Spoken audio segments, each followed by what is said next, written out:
BJP अकेले ही चुनाव लड़ेगी। तो एनडीए में टूट की खबर सामने आ रही है। इस वक्त की बड़ी खबर आपको बता रहे हैं, अकेले ही चुनाव लड़ेगी एलजेपी। पार्लियामेंट्री बोर्ड की बैठक में अहम फैसला हुआ है। इस वक्त की बड़ी खबर, जेडीयू से मतभेद की वजह से अलग हुई है एलजेपी। बीजेपी और लोजपा मिलकर बनाएगी सरकार। इस वक्त की बड़ी खबर आपको बता रहे हैं। तो एनडीए में टूट की खबर सामने आई है। इस वक्त की बड़ी खबर, फैसला हो चुका है, अब एलजेपी अकेले ही चुनाव लड़ेगी। पार्लियामेंट्री बोर्ड की बैठक में यह अहम फैसला हुआ है। इस वक्त की बड़ी खबर आपको बता रहे हैं, जेडीयू से मतभेद के कारण अलग हुए हैं। तो बिहार चुनाव से पहले एनडीए में फूट, चुनाव से पहले ही एनडीए में फूट पड़ गई है। जेडीयू से नाराज चल रहे थे चिराग पासवान। नीतीश के नेतृत्व में चुनाव लड़ने से एलजेपी का इनकार हो गया है साफ तौर पर। बड़ी खबर इस वक्त की, बिहार फर्स्ट, बिहारी फर्स्ट के नारे के साथ मैदान में उतरेगी एलजेपी।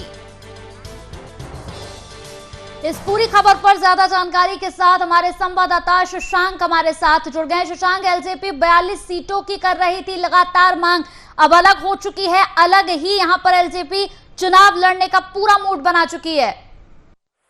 जी बिल्कुल, एकदम साफ हो गया है क्योंकि जो लोजपा की संसदीय दल की बैठक के बाद कोई शक शुबा नहीं रह गया है कि वो अब एनडीए से पूरी तरह से बाहर है। अभी जदयू की एक कोर कमेटी की बैठक चल रही है और जदयू जो बदली परिस्थितियां हैं उसके अनुसार क्या निर्णय लेना है, क्योंकि चिराग पासवान ने जो घोषणा की है उसके मुताबिक वो नीतीश की लीडरशिप को स्वीकार नहीं कर रहे हैं। नीतीश के साथ नहीं रह सकते। उन्होंने जो अपना प्रेस रिलीज जारी किया है उसमें उन्होंने कहा है कि नीतीश के साथ उनकी वैचारिक मतभेद है।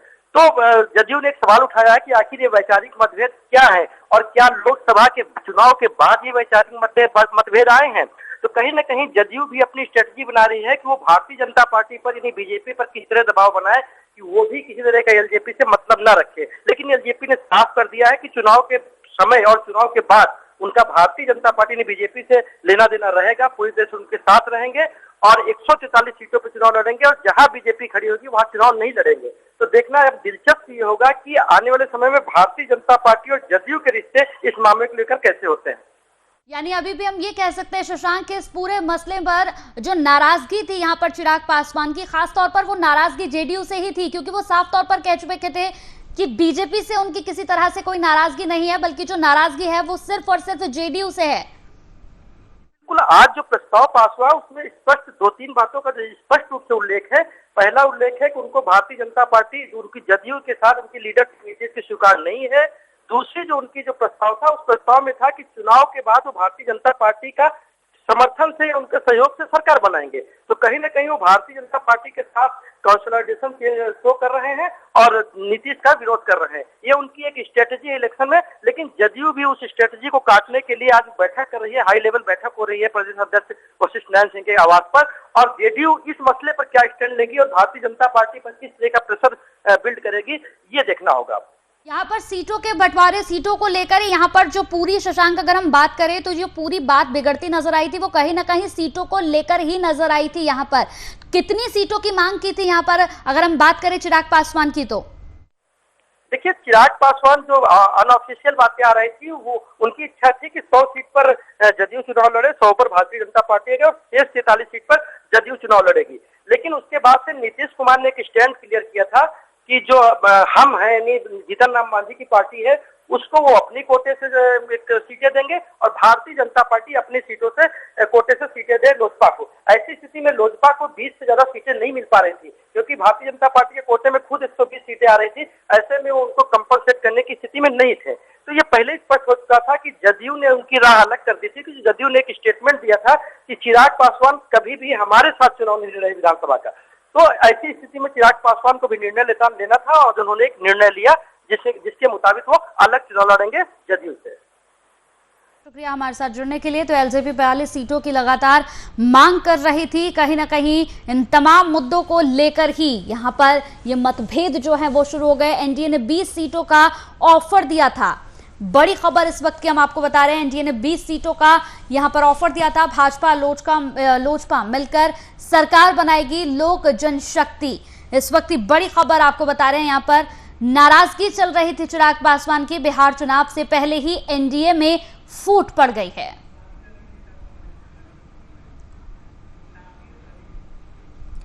तो इस पूरी खबर पर शाकिर अली कांग्रेस नेता हमारे साथ जुड़ गए हैं। शाकिर अली जी, किस नजरिए से देखते हैं इस पूरे मसले को? नीतीश के नेतृत्व में चुनाव लड़ने से एलजेपी ने साफ तौर पर इनकार कर दिया है। तो ये देखिए, उनका अपना व्यक्तिगत मामला है और चिराग क्योंकि नए दौर के इंसान है तो उन्हें अपना भविष्य अंधकार में दिख रहा होगा। और जहां गैर संस्कारिक लोग रहेंगे वहां तो इस तरह की चीजें आम बात है। वो इस तरह का सिस्टम उनके पार्टी में चलता है। वो गठबंधन ही वैसा है, वो ठग बंधन है, गठबंधन तो है ही नहीं है वो। तो ऐसी खबरें आती रहेंगी वहां से। तो कहीं ना कहीं मानेंगे कि जो चुनाव से पहले ही ये जो फूट पड़ी है, कहीं ना कहीं परिणामों में इसका असर जरूर देखने को मिलेगा। निश्चित तौर पे चिराग पासवान एक समझदार इंसान प्रतीत होते हैं और पता नहीं उनकी क्या मंशा रही होगी, लेकिन जो भी है बेहतर होगा। उनसे गंदगी से जो भी दूर होगा बेहतर ही होगा वो। वहीं अगर बात करें आपकी तैयारी की, तो क्या कुछ तैयारी चल रही है चुनावों को लेकर? भाई, हम लोग गवर्नमेंट वहाँ फॉर्म करने जा रहे हैं। जनता हमें पसंद कर रही है। जनता ने गलतियां की थी पूरे देश में, बारी बारी से वो गलती अपनी सुधार रही है और वहाँ थंबिंग इंप्रेशन से हम लोग आ रहे हैं। चलिए, बहुत बहुत शुक्रिया हमारे साथ जुड़ने के लिए। तो चलिए, जिस तरीके से बिहार फर्स्ट, बिहारी फर्स्ट के नारे के साथ मैदान में उतरेगी एलजेपी, अकेले ही चुनाव लड़ेगी इस बार। 42 सीटों की लगातार मांग कर रही थी एलजेपी और कहीं ना कहीं ये फूट भी सीटों को लेकर ही पड़ी है। बीजेपी से नाराजगी नहीं बल्कि जेडीयू से खास नाराज नजर आ रहे थे चिराग पासवान।